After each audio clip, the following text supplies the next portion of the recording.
Hello दोस्तों, मैं दिनेश चौधरी। मैंने आपसे वादा किया था कि नए सिलेबस में जो परिवर्तन आया है वो मैं आपको पढ़ाऊंगा। और क्योंकि हमें एग्ज़ाम के लिए अच्छे से प्रिपरेशन करना है तो इसकी शुरुआत आज से ही करते हैं। आज से हम MPPSC प्री नए सिलेबस के हिसाब से जो 10वीं यूनिट का चेंज आया है, 10वीं यूनिट आयोग के स्थान पर जनजाति, उसकी कला और उनकी संस्कृति को जोड़ा है, उसको पढ़ना शुरू कर रहे हैं।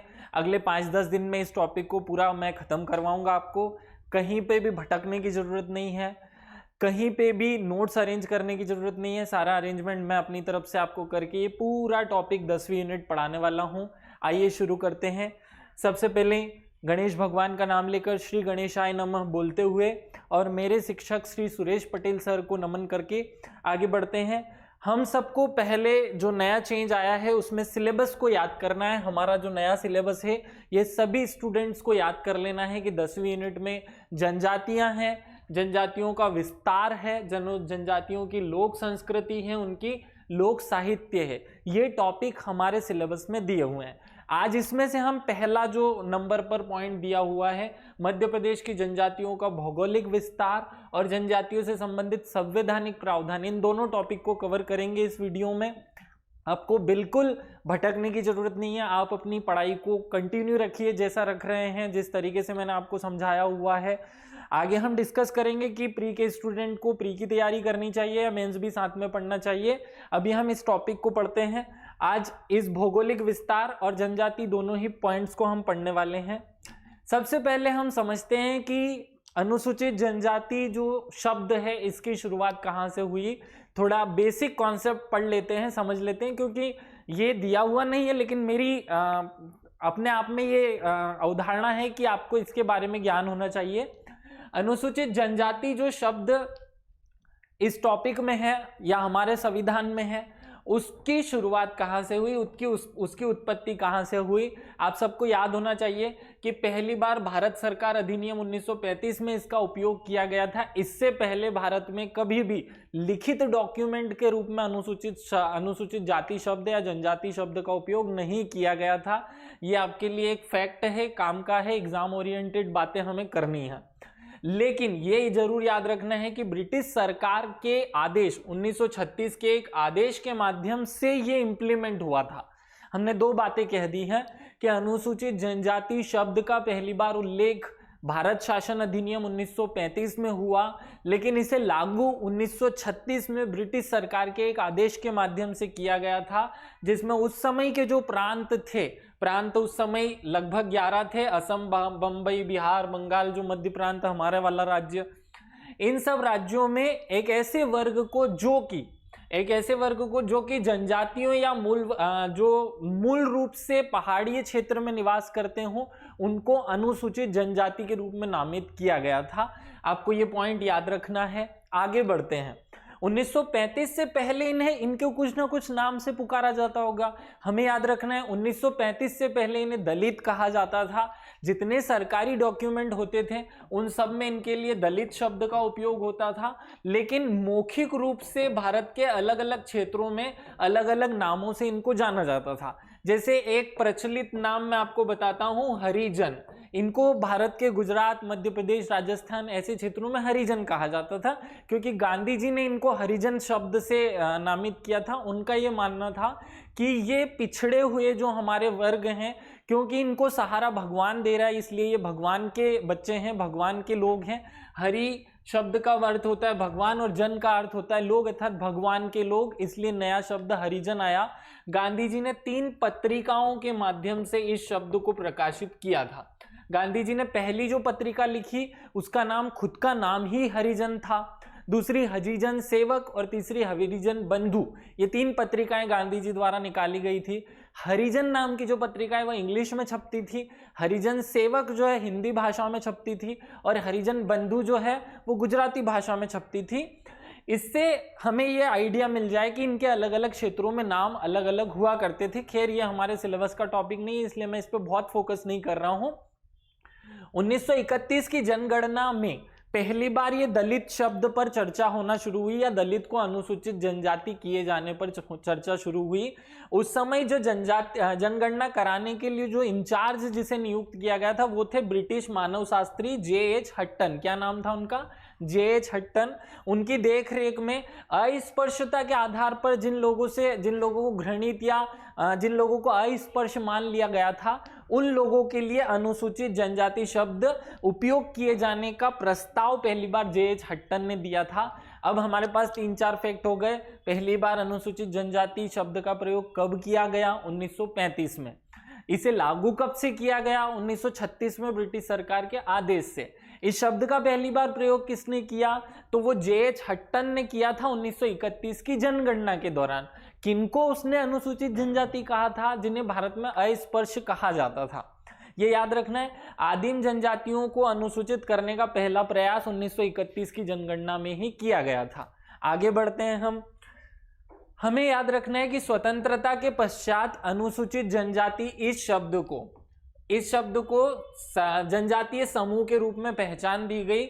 और जब हमारा देश का संविधान बना तो 212 जनजातीय समूहों को भारतीय संविधान में शामिल करके उन्हें अनुसूचित जनजाति का दर्जा दे दिया गया। यहाँ जो संख्या है वो 212 इंपॉर्टेंट है, याद रखना है। हमारा देश का जब संविधान बना तो मूल संविधान में 212 जनजातियों को जनजाति की संज्ञा देकर जनजातियों के लाभ दिए गए थे, याद रखना है। इसकी सूची तैयार करके जनजातीय आदेश 1950 लागू किया जिसमें इन 212 जातियों का वर्णन था। बाद में धीरे धीरे इनको बढ़ाया गया है। जे.एस. घुरिया नाम के एक समाजशास्त्री हैं, इनका नाम याद रखना है। इन्होंने जनजातियों के लिए एक निकनेम पिछड़े हिंदू शब्द उपयोग किया है, ये आपको याद रखना है। राष्ट्रपति अनुच्छेद 342 के तहत एक अधिसूचना जारी करके या एक आम सूचना जारी करके किसी भी वर्ग को जनजाति घोषित कर सकता है और ऐसा हमारे देश में आजादी के बाद बार बार किया भी गया। ये हम समझेंगे कि कितनी बार किन किन जातियों को किया गया है, आगे समझेंगे आगे के टॉप पॉइंट्स में। हम आगे बढ़ते हैं। अनुसूचित जनजाति की वर्तमान में परिभाषा क्या है? किसे आप जनजाति कहेंगे? देखिए, अगर 4 विशेषताएं कोई भी वर्ग धारण करता है तो उसे अनुसूचित जनजाति कहा जा सकता है। वो 4 विशेषताएं कौन सी हैं? वो 4 विशेषताएं किसी निश्चित भौगोलिक क्षेत्र पर निवास करे वो जनजाति, किसी विशेष संस्कृति हो या उसकी कोई विशेष संस्कृति हो, वो अर्थव्यवस्था संबंधित या अपनी आर्थिक क्रियाओं के लिए प्रकृति पर निर्भर हो, और चौथी है कि वह शैक्षणिक और तकनीकी रूप से पिछड़ी हुई हो। अगर ये 4 विशेषताएं कोई भी समूह के पास है तो उसे भारत में जनजाति घोषित किया जा सकता है। देखिए, आजादी के बाद भारत में किसे जनजाति कहें इसका कोई स्पेसिफिक परिभाषा नहीं था, क्योंकि ना तो भारतीय संविधान में अनुसूचित जनजातियों की परिभाषा है, वहां केवल ये लिखा हुआ है कि अनुसूचित जनजाति को घोषित कौन करेगा, इनकी लिस्ट कहाँ पे होगी। इनकी बहुत स्पेसिफिक परिभाषा या विशेषताओं के आधार पर परिभाषा का अभाव है। हमें पता है कि 366 के 24-25 में जनजाति और जाति की परिभाषाएं हैं, लेकिन वहां भी जो परिभाषा है वो अस्पष्ट है, पूरी तरह स्पष्ट नहीं है। तो ढेबर आयोग ने ये 4 विशेषताएं बताई जिनके आधार पर वर्तमान में भारत में जनजातियों का निर्धारण हुआ। ये 4 विशेषताएं आपको याद रखनी है। एक निश्चित भौगोलिक क्षेत्र पर निवास करते हो, एक निश्चित संस्कृति उनकी हो, वो अपनी आर्थिक क्रियाओं के लिए प्रकृति पर निर्भर हों, और चौथी विशेषता है कि ये जो जनजातियां हैं वो तकनीकी और आर्थिक या शैक्षिक रूप से पिछड़ी हुई हों तो उसे जनजाति का दर्जा दिया जा सकता है। आपको ये परिभाषा याद रखनी है। हम यूनिट 10 के जो पॉइंट्स हैं विस्तार, इस पर आते हैं। देखिए, हमारा जो मूल सिलेबस में बात लिखी हुई है कि जनजातियों का विस्तार, इस शब्द से क्या हमें समझ आता है? इससे शब्द से का अर्थ जो निकलता है वो ये है कि अनुसूचित जनजातियां मध्य प्रदेश में कहां कहां फैली हुई है या कहां कहां कौन कौन सी जनजाति रहती है, ये इस शब्द का अर्थ है। तो हम 2011 की जनगणना के कुछ आंकड़े पहले समझ लेते हैं, उनके आधार पर कौन सी जनजाति कहां कहां रहती है ये पढ़ेंगे। आइए शुरू करते हैं। मध्य प्रदेश में जनजातियों का भौगोलिक विस्तार, ये हमारा मूल सिलेबस है। हमें याद रखना है मध्य प्रदेश भारत में सर्वाधिक अनुसूचित जनजाति वाला राज्य है। यहाँ जनसंख्या की संख्या के आधार पर मध्य प्रदेश भारत में सर्वाधिक जनजाति संख्या वाला राज्य है, अर्थात सबसे ज्यादा लोग मध्य प्रदेश में जनजातियों के रहते हैं अन्य राज्यों की तुलना में। 2011 की जनसंख्या के अनुसार कितने लोग हमारे यहाँ रहते हैं? 15, 31, देखो मैंने याद करने के लिए ऐसे किया है, 15 का डबल कर दो 30 का डबल कर दो 60 और इसका 30 और जोड़ दो 90, इसके लगभग 15, 30 को 31 कर दो, फिर इसको भी 67 कर दो, तो आपको मध्य प्रदेश में जनजातियों की जनसंख्या याद हो जाएगी। 15, 30, 61, 87 ये इनकी जनसंख्या मध्य प्रदेश में है। लगभग हमें याद रखना है 1.5 करोड़ जनजाति के मनुष्य या लोग हमारे यहाँ पाए जाते हैं। मतलब हमारी कुल 7 करोड़ 7.5 करोड़ जनसंख्या में 2011 की जनगणना के अनुसार 1.5 करोड़ जनसंख्या जो है वो किसकी है? अनुसूचित जनजातियों की। आगे बढ़ते हैं, मध्य प्रदेश की कुल जनसंख्या में प्रतिशत कितना है? प्रतिशत है इनका 21.09, याद रखना है 21.01 लिखा रहता है, वो भी सही है, बाद में ये अंतिम आंकड़ों में बदलकर 21.09 हो गया। अनुसूचित जनजातियों की जनसंख्या की दृष्टि से मध्य प्रदेश में प्रथम स्थान है, ये पढ़ चुके हैं। प्रतिशत के आधार पर अगर हम देखें तो मध्य प्रदेश प्रथम स्थान पर नहीं है, मध्य प्रदेश 13वें स्थान पे आता है जनजातीय जनसंख्या के आधार पर। मध्य प्रदेश में अधिकतम जनजातीय जनसंख्या वाला जिला कौन सा है? आपको याद होना चाहिए, धार जिला जो है उसमें मध्य प्रदेश में सर्वाधिक जनजातीय जनसंख्या पाई जाती है। जबकि मध्य प्रदेश में न्यूनतम जनसंख्या जो है वो भिंड में है। देखिए वहां 12 लाख है, यहाँ 6000 है। धार जिले में 12 लाख जनजातीय जनसंख्या है, तो भिंड जिले में केवल 6000 जनजातीय जनसंख्या है। याद कर सकते हैं पूरा आंकड़ा 6131, इतनी जनसंख्या है। अगर हम प्रतिशत के आधार पर देखें तो प्रतिशत के आधार पर हमारा सबसे ज्यादा जनजाति वाला जिला कौन सा है? अलीराजपुर है, जहां 89% जनजाति पाई जाती है। और न्यूनतम वाला कौन सा है? भिंड है। तो न्यूनतम में दोनों में भिंड है, लेकिन जनसंख्या में धार रखना है, प्रतिशत में अलीराजपुर कर देना है। आगे हम पढ़ने वाले हैं किन किन जिलों में कौन कौन सी जनसंख्या पाई जाती है, जो मूल रूप से टॉपिक है। मैं आपकी पृष्ठभूमि तैयार कर रहा हूं, ये हमारे सिलेबस में है नहीं, लेकिन फिर भी एग्जामिनर का मन हुआ तो इस प्रकार के क्वेश्चन पूछ लिए जाते हैं, इसलिए हम ये पढ़े।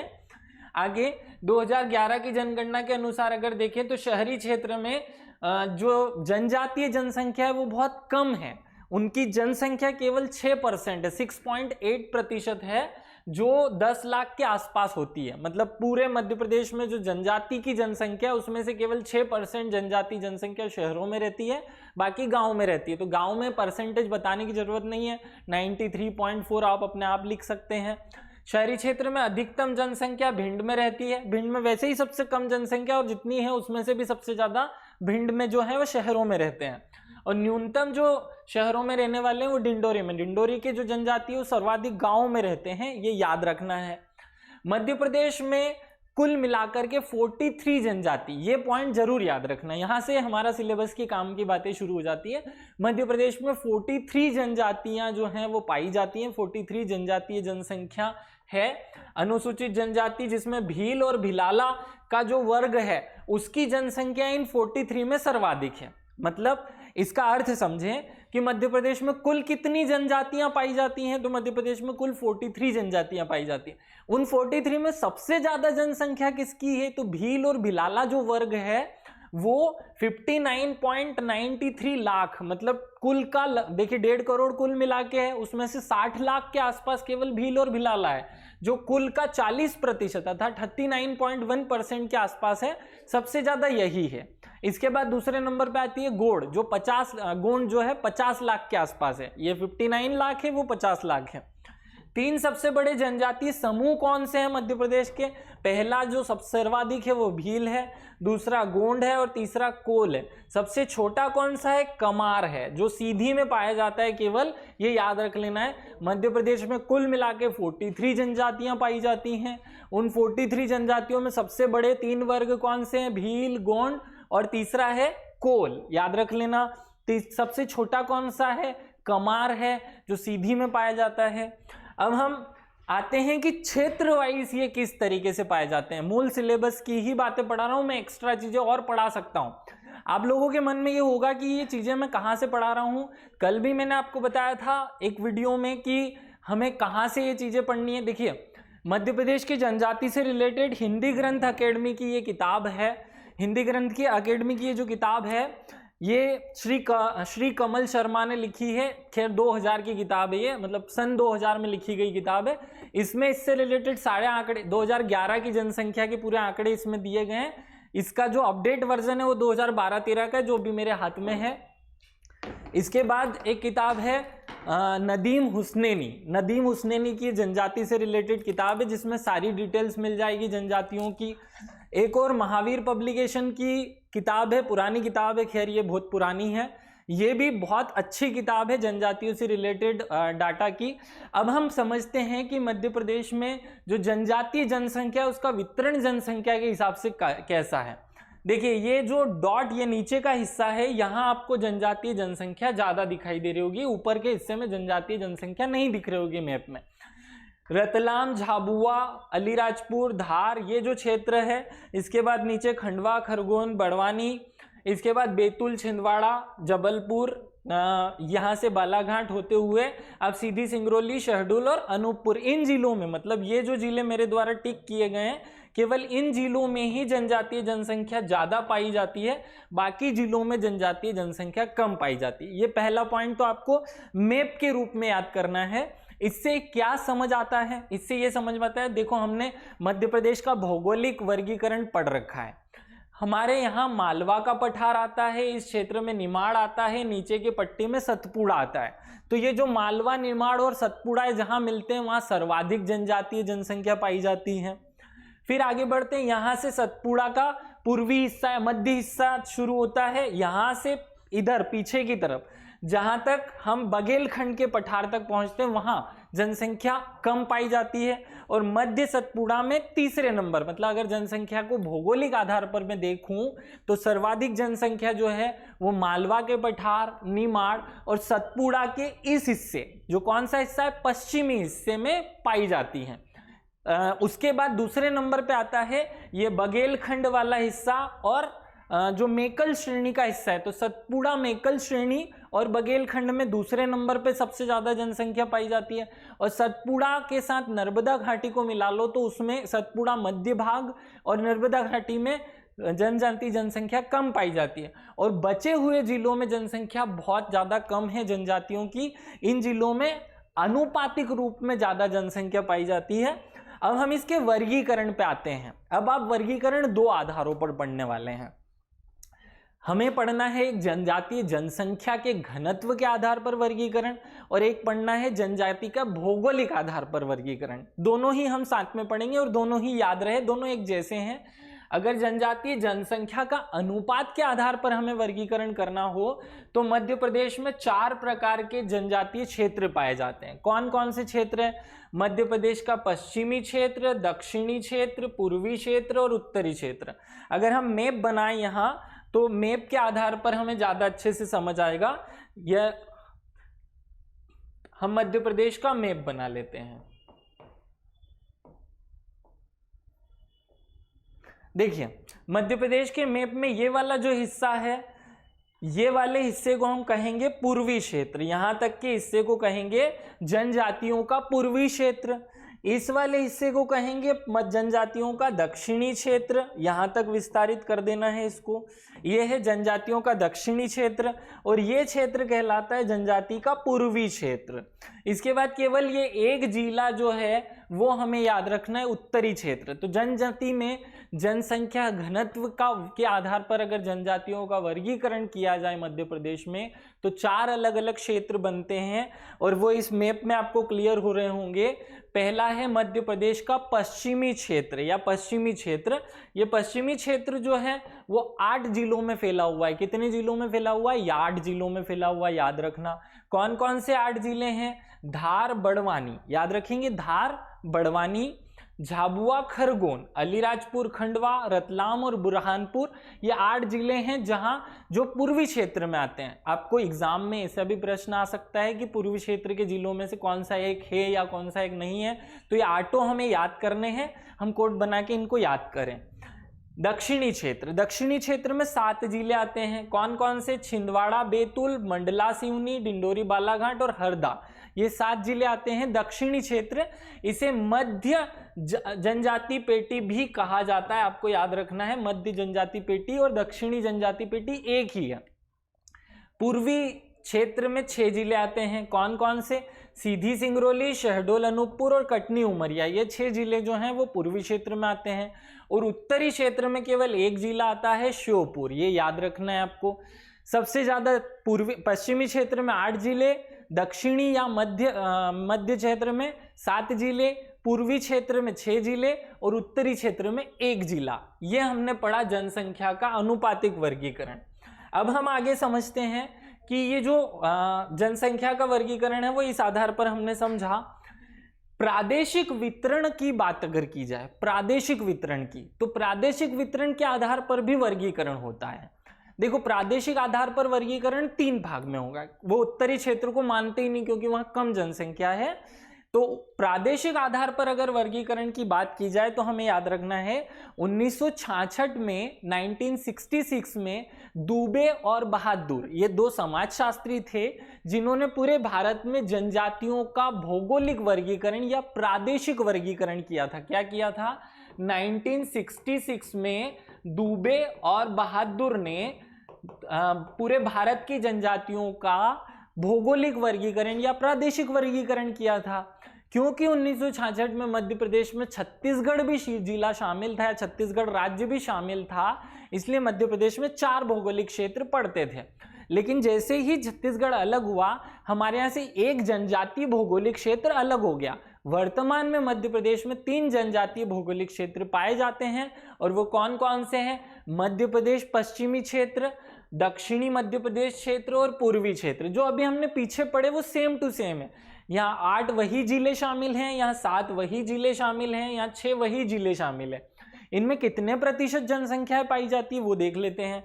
मध्य प्रदेश के पश्चिम क्षेत्र में जो कुल जनजाति की जनसंख्या है उसमें से 36% जनसंख्या, अर्थात लगभग 1/3 जनसंख्या केवल पश्चिमी क्षेत्र के इन 8 जिलों में पाई जाती है। हम बात कर रहे हैं मध्य प्रदेश की कुल जनसंख्या में जो जनजातीय जनसंख्या पाई जाती है, उस जनजाति की जनसंख्या में से इन 8 जिलों में 36% जनसंख्या पाई जाती है। दक्षिणी जो क्षेत्र है जिसमें 7 जिले आते हैं, इसमें लगभग 23% जनसंख्या अर्थात 1/4 जनसंख्या के आसपास जनसंख्या आती है। पूर्वी क्षेत्र जिसमें 6 जिले आते हैं, इसमें लगभग 14% जनजातीय जनसंख्या पाई जाती है। अब आप ये कहेंगे कि ये सब मिलाकर 100 तो हो नहीं रहा है, तो जो बाकी का 26% बचा है, ये अन्य जिले जो मध्य प्रदेश के बाकी के जिले हैं 50-52 उनमें विस्तारित है, उनमें फैली हुई है। कहीं 10,000 कहीं 5,000 इस तरीके से फैली हुई है, इसलिए इस वर्गीकरण में उसको शामिल नहीं किया गया है। हम जैसे पेड़ों का वर्गीकरण, वृक्षों का वर्गीकरण पढ़ते हैं ना, तो उसी आधार पर जनजाति का वर्गीकरण अगर प्रादेशिक आधार पर देखा जाए तो 3 भागों में बांटी जाती है। जनजाति घनत्व के आधार पर देखा जाए तो 4 भागों में बांटी जाती है। और वो 4 भाग कौन से थे अभी हमने देखा? उत्तरी क्षेत्र मिला लो तो 4 भाग जनजाति घनत्व के आधार पर, उत्तरी क्षेत्र हटा दो तो प्रादेशिक आधार पर 3 भाग हो जाते हैं। आगे बढ़ते हैं। अब हमें हर एक जिले में, एक एक जिले में कौन कौन सी जनजाति पाई जाती है या कौन सी जनजाति किन किन जिलों में पाई जाती है, इस तरीके से वितरण को पढ़ना है। आइए शुरू करते हैं। ये जो मैंने आपको अभी किताब दिखाई है मध्य प्रदेश हिंदी ग्रंथ अकेडमी की, उसी की टेबल नंबर 10.10 से मैंने ये कंटेंट उठाया है। मैं इसलिए ये 10.10 को एडिट नहीं किया हूं क्योंकि आपको तर्क दे सकूं कि कहां से ये बातें हो रही हैं। यहाँ लिखा हुआ है पहले पॉइंट में कि मध्य प्रदेश में कुल जो जनजातीय जनसंख्या है वो 1.5 करोड़ 1.5316784 अर्थात 1.5 करोड़ जनसंख्या, लगभग 1.5 करोड़ जनसंख्या पाई जाती है जो पूरे मध्य प्रदेश में विस्तारित है। इसमें से जो सबसे बड़ा जनजातीय समूह है वो भील है, और भील जो है वो लगभग 59 लाख 60 से थोड़ा सा कम, केवल 1,000 ही कम है उसमें, 7,000 ही कम है, 60 लाख हो जाता नहीं तो 59 लाख जो है जनसंख्या वो भीलों की है, जो टोटल जनसंख्या का 39% आती है। ये मध्य प्रदेश के धार। अब आपको सारे जिले नोट करने हैं। अभी तक हम जब मध्य प्रदेश में जनजाति पढ़ते थे, जब तक ये नया सिलेबस नहीं जुड़ा, तो हम क्या पढ़ते थे कि कुछ 4-5 जिलों के नाम पढ़ लेते थे। अब ऐसा नहीं होगा, अब हमें पूरे जिले पढ़ने पड़ेंगे। ये धार में, बड़वानी में, झाबुआ, खरगोन, अलीराजपुर, रतलाम, खंडवा, इंदौर, बुरहानपुर, देवास, उज्जैन, नीमच, सीहोर, राजगढ़, शाजापुर, उज्जैन, मंदसौर, इन जिलों में पाई जाती है। याद कैसे करेंगे, ये तो बड़ा टफ पढ़ा दिया फिर सर आपने। याद ऐसे करेंगे, आप इंदौर संभाग पूरा याद कर लें। आपको याद करना है इंदौर संभाग पूरा है। उज्जैन संभाग जो है उसमें से केवल उज्जैन को हटा देना है। आपको याद रखना है उज्जैन संभाग में से केवल उज्जैन को हटा दो, या उज्जैन भी शामिल करो, हटाना नहीं है। उज्जैन संभाग और इंदौर संभाग पूरा हो गया। उसके बाद जो भोपाल संभाग है उसमें से केवल भोपाल को हटा दीजिए। भोपाल के इधर के हिस्से, मतलब मध्य प्रदेश के मैप को अगर देखें तो इस भोपाल के इधर के हिस्से को हटाना है, इधर के हिस्से को लेना है। ये 3 चीजें ले लो और साथ में गुना को शामिल कर लो। तो इन जिलों में जो है, मैं शॉर्टकट बता रहा हूं, इंदौर जिले के सारे संभाग, उज्जैन जिले के सारे संभाग, सारे जिले, भोपाल जिले में से केवल भोपाल संभाग में से केवल भोपाल हटा दो, फिर गुना को ऐड कर लो। तो ये जो जिले हैं जहां भील जनजाति पाई जाती है। भील जनजाति की कुल जनसंख्या 59 लाख है, जो कितने प्रतिशत है टोटल जनजाति का? लगभग 39%। दूसरे नंबर पे आती है गोंड जनजाति। ये जो गोंड जनजाति है ये मध्य प्रदेश में कुल कितनी जनसंख्या रखती है? 50 लाख। कितनी रखती है? 50 लाख, 50 लाख, जो प्रतिशत के आधार पर 33 लाख 33% होती है। देखो, अगर 100% जनजाति की जनसंख्या है तो 100% में से 100% में से 39% तो केवल भील हो गए, 33% केवल गोंड हो गए, तो लगभग 70% के आधा आसपास तो भील और गोंड ही पहुंच गए। तो ये जो गोंड है ये कहाँ कहाँ पाए जाते हैं? तो वैसे तो अगर देखा जाए तो ये मध्य प्रदेश के हर जिले में पाए जाते हैं, लेकिन मूलतः कहाँ कहाँ पाए जाते हैं वो हम याद कर लेते हैं कि ये मूलतः कहाँ कहाँ पाए जाते हैं। ये मूलतः मंडला में पाए जाते हैं, बैतूल में पाए जाते हैं, सिवनी, डिंडोरी, बालाघाट, जबलपुर, अनूपपुर, सिंगरौली, शहडोल, रायसेन, दमोह, ये सब जिलों को मैं शॉर्टकट में बता देता हूँ। ये नोट्स आपके पास PDF के माध्यम से पहुंच जाएगा, आप एक एक जिले याद करेंगे, लेकिन मैं अभी राउंड फिगर में आपको बताता हूं कि जबलपुर संभाग जो है वो हमें पूरा ले लेना है, याद रखना है। जबलपुर संभाग पूरा ले लिया, रीवा संभाग वाला क्षेत्र भी पूरा ले लो। इसके बाद जो बालाघाट वाला क्षेत्र है वो पूरा ले लेना है। बालाघाट, जिसमें बालाघाट आ जाता है, मंडला आ जाता है, उसमें डिंडोरी आ जाता है, अनूपपुर आ जाता है, तो जो डिंडोरी या अनूपपुर वाला क्षेत्र है वो पूरा ले लेना है। और इधर के हिस्से, मतलब मध्य प्रदेश के ये वाले हिस्से का कोई भी जिला नहीं लेना है। एक भी जिले में ये जनजाति नहीं पाई जाती, कम पाई जाती है, या पाई जाती है तो इतनी न्यूनतम है कि वो काउंटेबल ना हो, ये याद रख लेना है आपको। हाँ, लेकिन ये होशंगाबाद, हरदा, बैतूल जो ये संभाग है इसमें पाई जाती है। होशंगाबाद, हरदा, बैतूल में या नर्मदापुरम संभाग में ये पाई जाती है, वहां तक काउंटिंग में लेना है इसको। ये 2 चीजें हमारी हुई। तीसरे नंबर पे आते हैं कोल जनजाति। अब देखो, कोल जनजाति जो है वो हमारे यहाँ कहाँ कहाँ पाई जाती है? कोल जनजाति जो मध्य प्रदेश में तीसरे नंबर का सबसे बड़ा जनजातीय समूह है, जिसकी जनसंख्या लगभग 11 लाख है। कितनी है? 11 लाख। 3 हमने याद की, 59 लाख भील, 50 लाख गोंड, 11 लाख जो है वो कोल है, जो जनसंख्या का 7.5% है या 7.6% है। ये कहाँ पाए जाते हैं? तो ये जो हमारा पूर्वी क्षेत्र है, उत्तर पूर्वी क्षेत्र में पाई जाती है। मध्य प्रदेश का मैप बना लें आप और आसानी से याद कर लें इसको। ये मध्य प्रदेश का मैप हो गया। ये वाला जो हिस्सा है मध्य प्रदेश का, इस हिस्से में कोल जनजाति ज्यादा पाई जाती है। रीवा, सतना, सीधी, कटनी, इन जिलों को याद करें। रीवा, सतना, सीधी, कटनी, शहडोल, जबलपुर, उमरिया, सिंगरौली, अनूपपुर और डिंडोरी, केवल इन 8 जिलों में ये जनसंख्या कोल जनजाति पाई जाती है। कुल जनसंख्या 11%, ओवरऑल परसेंटेज वाइज देखें तो 7.6%। और आगे बढ़ते हैं, कोरकू।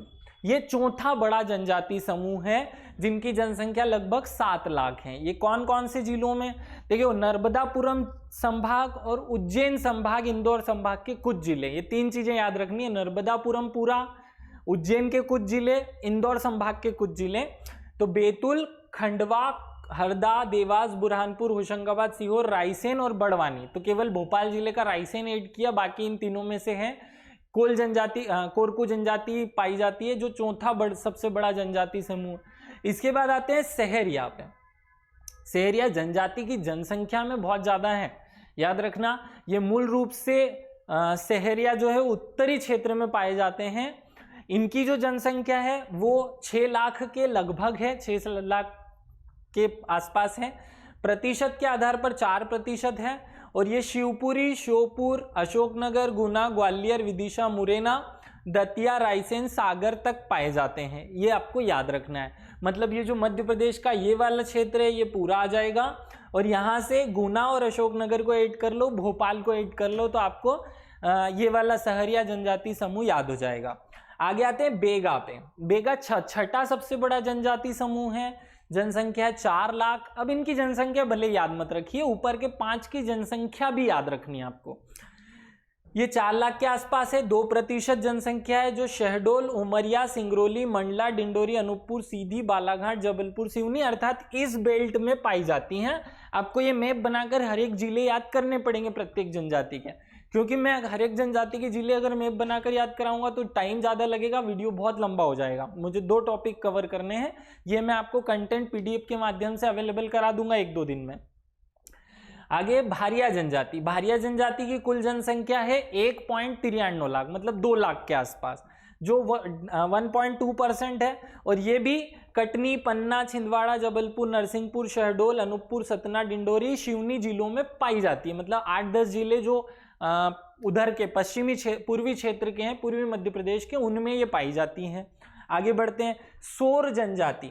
अब यहाँ से असली परीक्षा शुरू होती है। अगर एग्जाम में सोर जनजाति आज आ जाए तो शायद मध्य प्रदेश के 80% बच्चे लगाएंगे कि ये तो जनजाति हमारे यहाँ पाई ही नहीं जाती है। भैया सोर नाम लिख देता हूं मैं फिर से।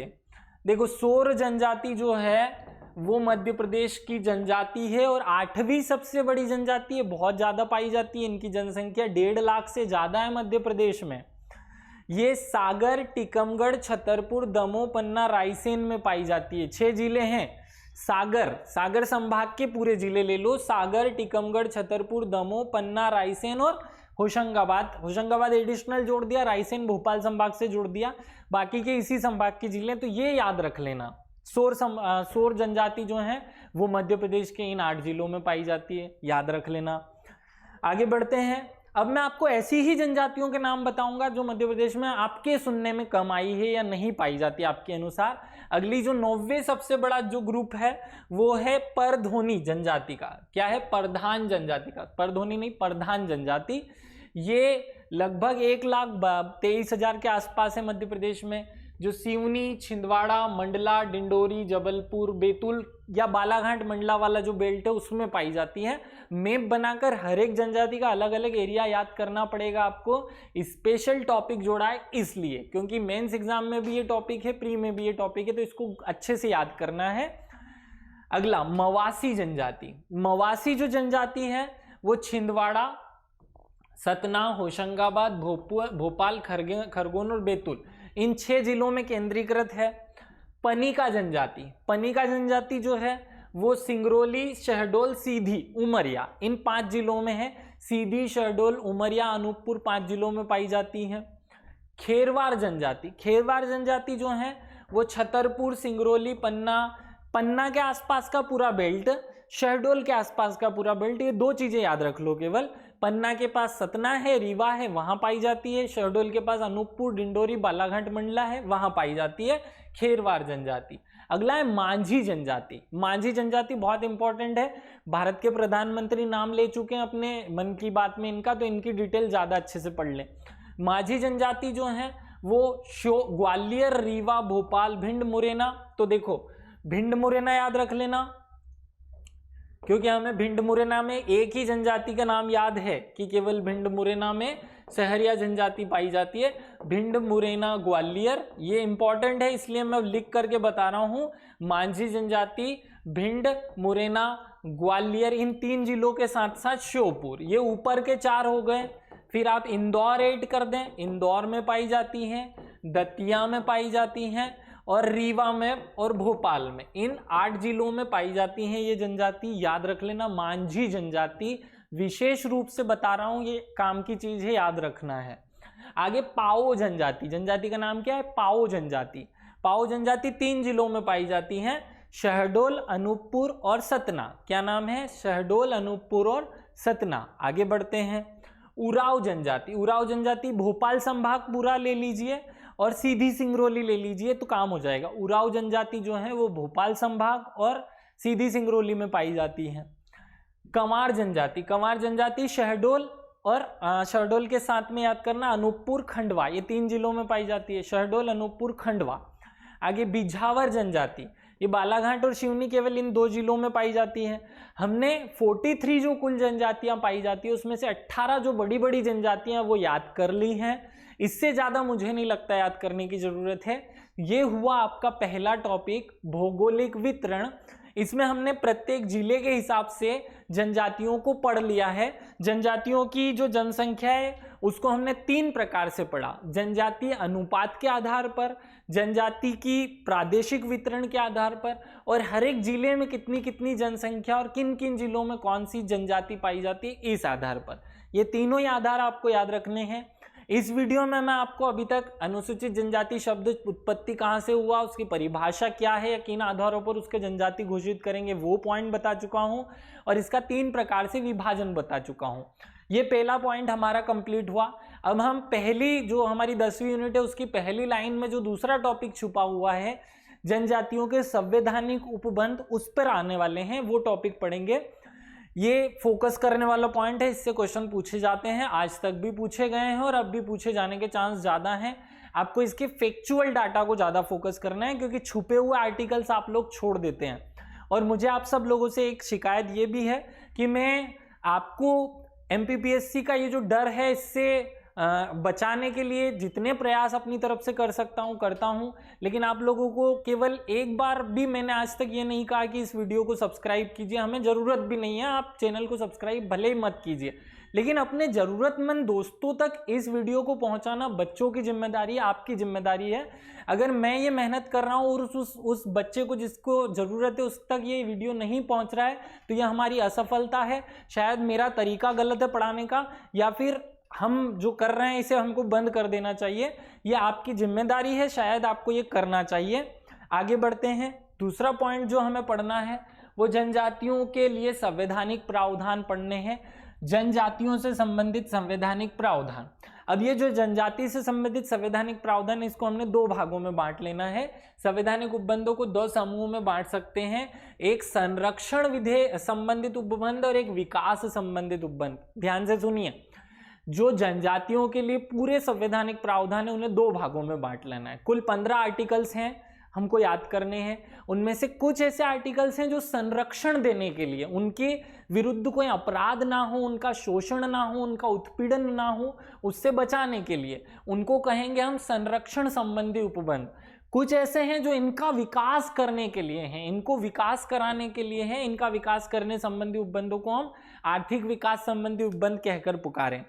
इससे रिलेटेड पहले आप आर्टिकल्स पढ़ लीजिए, फिर मैं एक एक आर्टिकल को डिटेल में आपको बताता हूं। पहला आर्टिकल याद रखना है 15(4), क्या याद रखना है? 15(4). दूसरा याद रखना है 16(4) और 19(5). ये 3 आर्टिकल हो गए, 15(4), 16(4) और 19(5). ये 3 आर्टिकल हमने मौलिक अधिकारों से निकाल लिए। ये 3 आर्टिकल मौलिक अधिकार वाले थे, याद रख लो। साथ में आपने याद रख लेना है 23 और 29, ये 2 स्वतंत्र है, उनमें के 4 वाला चैप्टर नहीं है इसलिए अलग लिख लो। 23 और 29 ये 5 आर्टिकल है मौलिक अधिकार से कुल मिला के।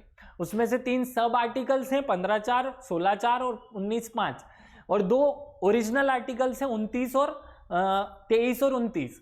आगे बढ़ते हैं। 46 नीति निर्देशक तत्वों से हैं, 164, 330, 332 और 334, तीनों की जोड़ी एक साथ याद करो, 330, 332, 334। आगे बढ़ते हैं 335, 338 और 339। ये जो आर्टिकल्स हैं याद रखने के लिए सिंपल बता देता हूं, 330, 32, 34, 35, 38, 39 ये आर्टिकल्स एक साथ याद कर लो। ऊपर के जो मौलिक अधिकार के आर्टिकल है वो याद कर लो, उसके अलावा केवल दो ही बचेंगे, एक 46 और 164। तो ये याद करना आसान हो जाएगा आपको, ये सारे आर्टिकल्स याद करने। ये संरक्षण संबंधित हैं। विकास संबंधित कौन कौन से उपबंध हैं? पहला है आर्टिकल 275 और 339, 275 और 339। दूसरा है 5वीं और 6ठी अनुसूची, अनुच्छेद 371 एक में है नागालैंड या नागा जनजाति के संबंध में प्रावधान, आपको वो भी याद रखना है। स्पेशली ये याद रख लेना, एग्जाम में पूछे गए प्रश्नों में से एक है, ये पहले परीक्षा में पूछे जा चुके हैं कि नागालैंड के संबंधित कौन सा उपबंध है। एमपीपीएससी ने ही एक बार प्री में ये क्वेश्चन पूछ लिया है कि 371 ख में क्या है, घ में क्या है, ऐसा एक प्रश्न आ चुका है। तो ये 371 से 3 आर्टिकल हैं, क, ख और ग। क है नागालैंड, ख है असम और ग मणिपुर है। ये तीनों याद कर लो, मैं डिटेल जब अभी आपको बता रहा हूं तो याद भी कराते जाऊंगा साथ में। चलो डिटेल पे चलते हैं। पहला जो आर्टिकल है संरक्षी उपबंध करने वाला, वो है हमारे संविधान का 15(4). देखिए 15(4) क्या कहता है, हम पहले 15 रिवाइज कर लेते हैं। 15 क्या कहता है? 15 कहता है कि एक व्यक्ति के साथ 5 आधारों, धर्म, लिंग, जाति, वंश, जन्म स्थान के आधार पर विभेद नहीं किया जाएगा, ये कहता है 15। उसमें 15(4) कहता है कि सामाजिक और आर्थिक रूप से पिछड़े अर्थात अनुसूचित जनजाति के लिए राज्य ऐसी नीतियां या ऐसे कानून बना सकता है जो ऊपर के आर्टिकल 15 का उल्लंघन करते हो लेकिन वो विधि मान्य होंगे।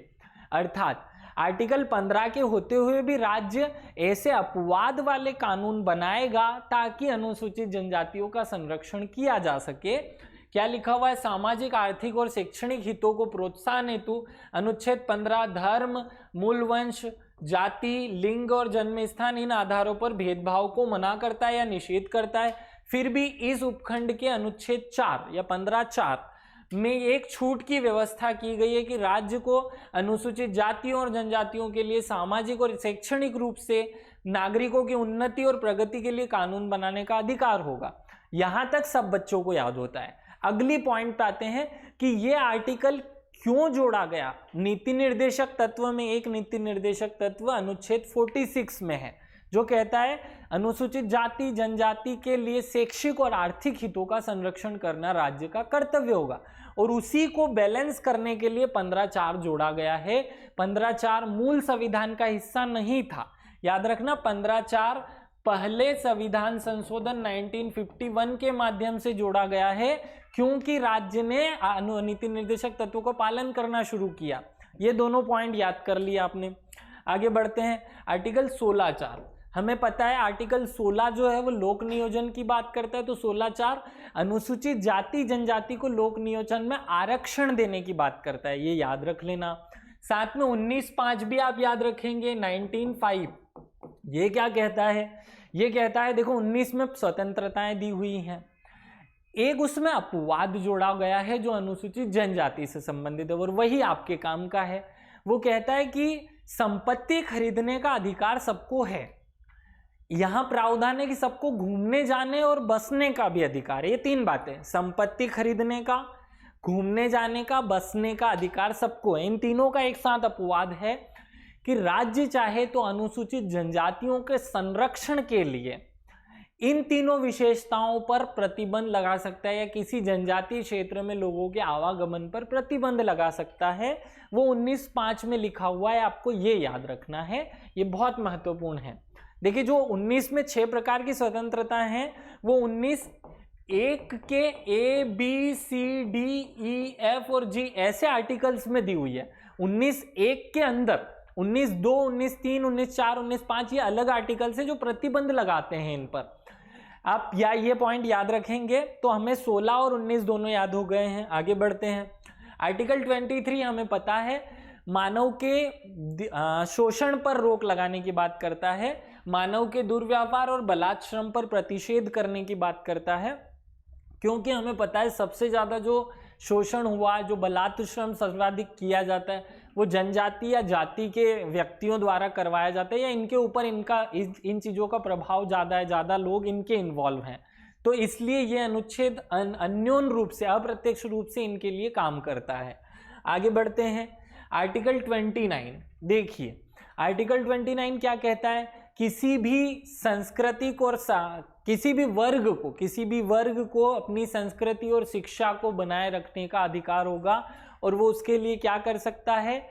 स्कूल खोल सकता है, तो या अपनी भाषा शैली, लिपि और धर्म संस्कृति को बनाए रखने के लिए प्रावधान कर सकता है। तो इस आर्टिकल में जनजातियों के भाषा लिपि को बनाने के लिए जो संग्रहालय खोले जाते हैं, जो अलग से सरकार द्वारा प्रयास किए जाते हैं, वो इसके तहत किए जाते हैं। 29 के एक सब आर्टिकल में प्रावधान है अनुसूचित जनजातियों के लिए भाषा, लिपि और संस्कृति के संरक्षण का उपबंधन करना, वो आपको ये याद रखना है। इसी में अनुच्छेद 340 जो है वो याद रखना है कि उसके अनुकूल प्रावधान करने की बात करता है, मतलब इससे मिलता जुलता है। यहाँ केवल पॉइंट ये नोट कर लें।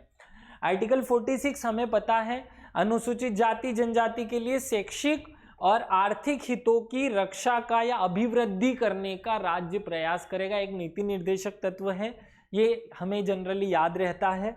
और आगे बढ़ते हैं। आर्टिकल 164 ये जनरली बच्चे छोड़ देते हैं, आप लोग याद रखेंगे। आर्टिकल 164 4 राज्यों में जनजातियों के लिए मंत्री बनाने या जनजातियों के लिए जनजातीय कल्याण मंत्री नाम से एक पोस्ट के सृजन करने का प्रावधान करता है। ये बिहार, उड़ीसा, मध्य प्रदेश के राज्यों में जनजातियों के कल्याण के लिए, तो क्योंकि बिहार से टूटा छत्तीसगढ़ तो वो शामिल है, और बिहार से टूटा झारखंड, तो झारखंड बिहार का रिप्लेस हो गया, उड़ीसा शामिल है, मध्य प्रदेश और छत्तीसगढ़, ये 4 राज्य हो गए। अब नए 4 राज्य कौन से हैं? मध्य प्रदेश, छत्तीसगढ़, झारखंड और उड़ीसा। यहाँ लिखा हुआ है बिहार, उड़ीसा, मध्य प्रदेश, तो ये पुराना है। बिहार टूट करके 2 भागों में बटा, बिहार और झारखंड, तो बिहार से टूटा झारखंड, इसलिए झारखंड शामिल हो गया। बिहार में जनसंख्या कम हो गई तो उसे हटा दिया। मध्य प्रदेश से टूटा छत्तीसगढ़, तो उसे भी शामिल कर लिया, तो 4 राज्यों में जनजातियों के कल्याण के लिए भार साधक मंत्री की नियुक्ति इन राज्यों में जनजातियों के लोगों की खासी आबादी के आधार पर की जाएगी।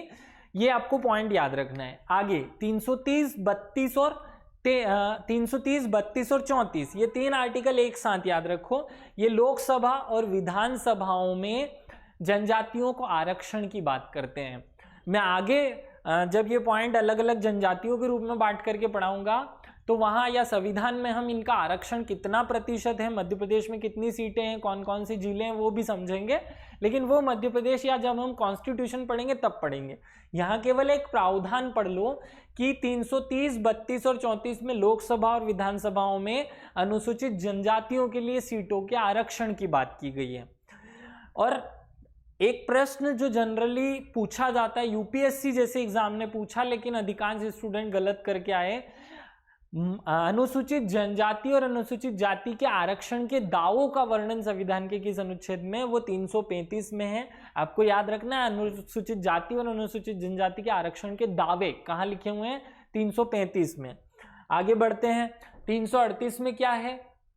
338 में प्रावधान है कि विशेष अधिकारी की नियुक्ति की जाएगी, जिसमें हमने 338A जोड़ दिया और इनके लिए आयोग बना दिया। वो आगे हम समझें, आयोग बना दिया गया है वो हमें याद है।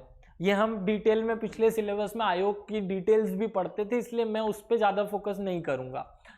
अनुसूचित जनजातियों और अनुसूचित जातियों के लिए एक विशेष अधिकारी की व्यवस्था की जाएगी जिसे राष्ट्रपति नियुक्त करेगा, और इस विशेष अधिकारी का कर्तव्य होगा कि वह अनुसूचित जाति जनजाति से संबंधित रिपोर्ट प्रतिवर्ष राष्ट्रपति को दे। और इसे बाद में संशोधित करके एक आयोग का रूप दे दिया गया जो 338 में 65वें संविधान संशोधन के माध्यम से वो आयोग बना दिया गया। ये हमें याद रख लेना है। आगे बढ़ते हैं। इसी के प्रावधान में हमें ये याद रखना है कि जो आयोग बनाया है उसकी शक्तियां क्या है, तो वो हम आयोग जब पढ़ेंगे उसमें पढ़ लेंगे, यहां उसको ज्यादा डिटेल पे नहीं लाते हैं। आर्टिकल 339(1) 3391 ये जनरली बच्चों को याद नहीं होता है, ये इस पे फोकस करते हैं। आयोग की नियुक्ति, ये वो आयोग नहीं है जो अनुसूचित जाति अनुसूचित जनजाति आयोग के नाम से हम पढ़ते हैं। वो 338 में है, 338 के सब आर्टिकल क में। यहाँ जो आयोग दिया है वो एक ही बार बना है और उसके बाद ये कभी नहीं बन पाया। कैसे? राष्ट्रपति राज्यों के अनुसूचित क्षेत्रों के प्रशासन और जनजातियों के कल्याण के बारे में प्रतिवेदन देने के लिए एक आयोग की नियुक्ति का आदेश देगा या उस समय क्रियान्वयन करेगा। ये क्रियान्वयन पहली बार 28 अप्रैल 1960 को किया गया या एक आयोग की नियुक्ति की गई जिसका नाम रखा अनुसूचित क्षेत्र और अनुसूचित जनजाति आयोग। क्या नाम रखा? अनुसूचित क्षेत्र और अनुसूचित जनजाति आयोग। 28 अप्रैल 1960 को, जिस दिन आपकी परीक्षा होनी है, हमारा अभी प्री का पेपर 28 अप्रैल 2024 को होगा। आयोग बना था पहला 339 एक की शक्तियों का प्रयोग करते हुए 28 अप्रैल 1960 को, जिसके अध्यक्ष थे, कौन थे इसके अध्यक्ष? ढेबर। ये याद रखना, इसके जो अध्यक्ष UN ढेबर, इन्हीं ने जनजातियों की परिभाषा दी है। पहली बार ढेबर आयोग ही वो आयोग था जिसने इस जनजातियों की परिभाषा ऐसी बनाई जो राष्ट्रीय स्तर पर मान्य की गई। ढेबर कौन है या ढेबर आयोग का संबंध किससे है? अनुसूचित जनजातियों के कल्याण से संबंधित है। इसका गठन कब हुआ? 1960 में। इसने रिपोर्ट कब दी? 1961 में। ये पॉइंट्स आपको याद रखने हैं, फैक्चुअल बातें, लेकिन याद रखेंगे। आगे बढ़ते हैं। अब हम आते हैं इनके आर्थिक विकास से संबंधित या विकास से संबंधित जो आर्टिकल्स हैं वो समझ लेते हैं। पहले दो आर्टिकल हैं 275 और 339। ये क्या कहते हैं दोनों आर्टिकल? देखिए 275 में अनुदान देने की बात है। क्या चीज की बात है? अनुदान देने की बात है कि केंद्र की सरकार राज्य की सरकार को उस क्षेत्र में जो जनजातियां पाई जाती हैं उनके कल्याण के लिए स्पेशल अनुदान देगा। देखिए वहां तो अनुदान की बात की गई है, मैं इसमें जनजाति टॉपिक पढ़ा रहा हूं इसलिए जनजाति की बात जोड़ करके शामिल कर रहा हूं कि अनुसूचित जनजातियों के विकास की व्यवस्था की गई है। अनुसूचित 275 में, अनुच्छेद 275 के अंतर्गत संविधान के उपबंधों की पूर्ति के लिए राज्य को अनुदान मिलने की बात है। 339 का 2 3392 में संघ की कार्यपालिका शक्ति के विस्तार की बात की गई है। थोड़ा समझा देता हूं। आर्टिकल 339 का सब आर्टिकल 2 क्या कहता है? 339 का सब आर्टिकल 2 कहता है केंद्र के कानून राज्य में, केंद्र राज्यों को निर्देश कब दे सकता है? तब दे सकता है 332 में जो बात की कि अगर राज्य में जनजाति पाई जाती है और केंद्र सरकार ने कोई योजना बनाई है जनजातियों के विकास के लिए या केंद्र सरकार कोई काम कर रही है जनजातियों के विकास के लिए, तो केंद्र सरकार को राज्यों को निर्देश देने का अधिकार होगा इस आर्टिकल के तहत कि वो उन कार्यों को उन जनजातियों तक पहुंचाए, उनका लाभ जनजातियों को दे। मैं एक उदाहरण देता हूं। आयुष्मान भारत योजना हमने बनाई। आयुष्मान भारत योजना कुछ राज्यों ने प्रतिबंधित कर दी, जैसे पश्चिम बंगाल ने प्रतिबंधित कर दी, दिल्ली ने उसको अपने क्षेत्र में लागू नहीं किया। अगर ये योजना जनजाति से संबंधित होती तो केंद्र सरकार एक आदेश जारी करती आर्टिकल 339 की शक्तियों का प्रयोग करते हुए कि ये आपको लागू करनी पड़ेगी, और फिर पश्चिम बंगाल उसको मना नहीं कर पाता। याद रखना है। 5वीं और 6ठी अनुसूची, ये दोनों हमें याद है। 5वीं अनुसूची जो है अनुसूचित क्षेत्रों का प्रबंध करती है और 6ठी अनुसूची जनजातीय क्षेत्रों का प्रबंधन करती है। तो उनके प्रबंधन के कानून जो हैं या इनके प्रबंधन का जो वर्णन है वो उसी आर्टिकल्स में किया गया है। संविधान में इसको डिटेल में पढ़ा जाता है, यहाँ ज़्यादा डिटेल पढ़ने की जरूरत नहीं है। केवल एक वर्ड याद रखना है हमें, और वो है सलाहकार परिषद कि आर्टिकल अनुसूची 5 के तहत जनजातीय सलाहकार परिषद का निर्माण किया जाता है। ये याद रखना है। असम, नागालैंड और मणिपुर के लिए जनजातीय क्षेत्रों का प्रबंधन या इन क्षेत्रों में जो जनजाति पाई जाती है उनके लिए विशेष प्रावधान 371 क, ख, ग में किए गए हैं।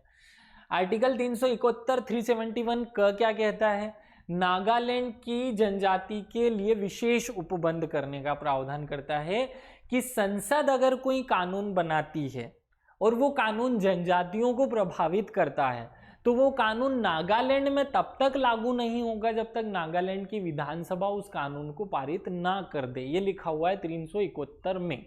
याद रखना 371 क नागालैंड से संबंधित है, याद रखेंगे। दूसरा पॉइंट है, ये कहता है कि अगर देश की संसद कोई कानून बनाए जिससे जनजातियों पे कोई प्रभाव पड़ता हो तो वो नागालैंड के क्षेत्र में तब तक लागू नहीं होगा जब तक नागालैंड की विधानसभा उसको पारित ना कर दे। ये कहता है 371 क। 371 ख क्या कहता है, जो असम की बात करेगा कि असम राष्ट्रपति आदेश के माध्यम से, राष्ट्रपति एक अधिसूचना के माध्यम से असम में एक समिति गठित करेगी जो उस क्षेत्र में जनजातियों के प्रशासन की रिपोर्ट राष्ट्रपति को देगी या उससे संबंधित सलाह राष्ट्रपति को देगी। विधानसभा की एक समिति का गठन किया जाएगा जो समिति जैसा 6ठी अनुसूची में प्रावधान है और इससे रिलेटेड आगे बातें की गई हैं। 371 ग में भी यही बात है कि मणिपुर राज्य का वर्णन है और मणिपुर की जो जनजातियां हैं उनके लिए राष्ट्रपति एक आदेश जारी करके एक विधानसभा के सदस्यों से मिलकर एक समिति का गठन करेगा और वह समिति सिफारिश करेगी कि कौन से कानून राज्य में लागू होने चाहिए, जनजाति क्षेत्र में लागू होने चाहिए। ये आर्टिकल्स आपको याद रखने हैं। इसके अलावा एक प्रावधान जो मध्य प्रदेश के लिए स्पेशल है वो मैं आपको और बता देता हूँ। मध्य प्रदेश आदिम जाति मंत्रणा परिषद, क्या नाम है, मध्य प्रदेश आदिम जाति मंत्रणा परिषद। ये 1957 में, देखो मध्य प्रदेश 56 में बना, 1956 में हमने 1957 में मध्य प्रदेश आदिम जाति मंत्रणा परिषद बनाई। क्या डिटेल है, भारतीय संविधान के अनुच्छेद 244(1) की शक्तियों का प्रयोग करके के अंतर्गत अनुसूचित क्षेत्र के प्रशासन नियंत्रण की बात की गई थी। उससे रिलेटेड हमने मध्य प्रदेश में अनुसूचित जाति मंत्रणा परिषद जो है उसका निर्माण किया। कब किया, 1957 में कर दिया। 2014 में जाकर 8 सितंबर 2014 को हमने पुरानी वाली जो मंत्रणा परिषद थी, व्यवस्था थी, उसको खत्म करके नई या उसका पुनर्गठन किया। तारीख याद रखना 8 सितंबर, कैसे याद रखोगे, 8, 9, 14 ऐसे याद रख लेना, सरल पड़ेगा याद करना। याद रखोगे कि इस तारीख को मंत्रणा परिषद को पुनर्गठित किया गया। इस लेक्चर में आपको मैंने अभी तक संविधान जो जनजातियां हैं उनसे रिलेटेड 2 प्रावधान या 2 टॉपिक पढ़ाए हैं। दोनों टॉपिक के नोट्स आपको हमारे चैनल टेलीग्राम चैनल पर मिल जाएंगे। मैं सबसे रिक्वेस्ट करता हूं कि अधिकांश स्टूडेंट जो अभी परेशान हो रहे हैं नोट्स के लिए, ये समझ नहीं आ रहा है कि क्या पढ़े क्या ना पढ़े, उनके लिए मैं 1 मिनट आपको ये बता दूं कि देखिए प्रश्न जो आपका है कि प्री पढ़नी चाहिए या मेंस पढ़नी चाहिए। अधिकांश लोग सलाह देंगे कि अभी क्योंकि समय बाकी है इसलिए मेंस पढ़नी चाहिए। मेरी सलाह इस संबंध में ये है कि मेंस के केवल वो टॉपिक पढ़ने चाहिए जो प्री और मेंस में कॉमन है। आपको केवल उन्हीं टॉपिक को पढ़ना है और वो कॉमन 3 ही टॉपिक मुझे लगते हैं। पहले पेपर का पहला भाग हिस्ट्री और दूसरा भाग जियोग्राफी, क्योंकि अगर आप मेंस का पहला पेपर पढ़ लेते हैं तो प्री की 4 यूनिट लगभग कंप्लीट हो जाती है। तो पहला पेपर पढ़ लेना चाहिए। साथ में तीसरे पेपर का जो दूसरा पार्ट है जिसमें टेक्नोलॉजी दिया हुआ है, जिसमें पर्यावरण है, जिसमें कंप्यूटर है, अगर वो पार्ट आप पढ़ लेते हो तो आपका 7वीं यूनिट और 9वीं यूनिट कंप्लीट हो जाता है। तो आपको अभी मेंस में केवल पहले पेपर 1 और पेपर 3 के सेकेंड पार्ट पर ही फोकस करना चाहिए। ये टाइम हमारे पास टाइम वेस्ट करने का नहीं है। देखिए अभी अगर आप मेंस की तैयारी करोगे तो क्योंकि सिलेबस चेंज हुआ है, नोट्स अवेलेबल नहीं है, ना किसी कोचिंग के पास है, ना किसी इंस्टीट्यूट ने या किसी व्यक्ति ने बनाए हैं। अभी आप जब उसको पढ़ने की कोशिश करोगे मेंस को तो टाइम वेस्ट कर लोगे आप, बहुत ज़्यादा टाइम खराब करके इतना सा उसमें से फ्रूटफुल काम चीज़ें निकाल पाओगे। उसका जो सोर्स निकलेगा वो हमारे पास बहुत कम बचेगा और फिर थोड़े दिन बाद 15-20 दिन 25 दिन बाद माहौल बनना शुरू हो जाएगा कि प्री पढ़ते हैं, तो आप ऐसे झमेले में कुल मिला के 20-25 दिन खराब कर लेंगे। मैं नहीं चाहता कि मेरे किसी स्टूडेंट के 20-25 दिन खराब हो। तो अगर आप मेंस पढ़ना चाहते भी हैं तो जो सिलेबस चेंज नहीं हुआ है, पहले पेपर में बहुत ज़्यादा परिवर्तन नहीं आया है मेंस में, इसलिए आप केवल इस पेपर को कंप्लीट करके रख लीजिए अगले 15-20-25 दिन में, और उसके बाद आप पूरी जो ताकत है वो प्री पर लगा दीजिए। प्री में बहुत ज़्यादा कॉम्पिटिशन बढ़ गया है, हमें बहुत अच्छे से तैयारी करनी है प्री की। अगर पोस्ट गलती से कम बढ़ी, जितनी हम एक्सपेक्ट करते हैं उतनी नहीं बढ़ी, थोड़ी बहुत बढ़ी तो फिर और ज़्यादा टफ हो जाएगा कंपटीशन। ऐसी स्थिति में हमारे लिए सरवाइव करना मुश्किल होगा। इसलिए सबको सलाह कि केवल मेंस पर फोकस करें। और मेरी एक और इच्छा है आपसे शेयर करूं, आप इस वीडियो को ज़्यादा से ज़्यादा लोगों तक शेयर करें, ताकि जो बच्चे हैं बहुत समय से इंदौर में रहकर या बड़े बड़े शहरों में रहकर पैसे खर्च कर चुके हैं, उनके पास वैसे ही पैसे नहीं हैं अपने जीवन को सरवाइव करने के लिए, उनको आज की तारीख में सबसे ज़्यादा ज़रूरत है निःशुल्क शिक्षा की। मेरा उद्देश्य है कि ये वीडियो अगर ऐसे बच्चों तक पहुंच जाए जिनको असली में ज़रूरत है, जिनके पास पैसे नहीं बचे हैं, घर वालों ने पैसे देना बंद कर दिए हैं, ऐसे लोगों को अभी मेरा सहारा मिल जाए, मैं उनके लिए ये यूनिट तैयार कर रहा हूँ। अगले 10 दिन के अंदर अंदर मैं पूरी 10वीं यूनिट आपको कंप्लीट करवा दूंगा, आप निश्चिंत रहो। और बाकी जो नया चेंजेस आए हैं सिलेबस में वो भी मैं आपको इसी यूट्यूब चैनल पर पूरी तरह से फ्री पढ़ाऊंगा। आपका कर्तव्य है इसको उन लोगों तक पहुंचा देना। आज के लेक्चर के लिए सब लोगों को धन्यवाद। हम आगे मिलेंगे 2-3 दिन में। आप राम जन्मभूमि का उत्सव मनाइए। सभी को राम जन्मभूमि के उत्सव की और राम भगवान के रामलला के विराजमान होने की शुभकामनाएं। Thank you.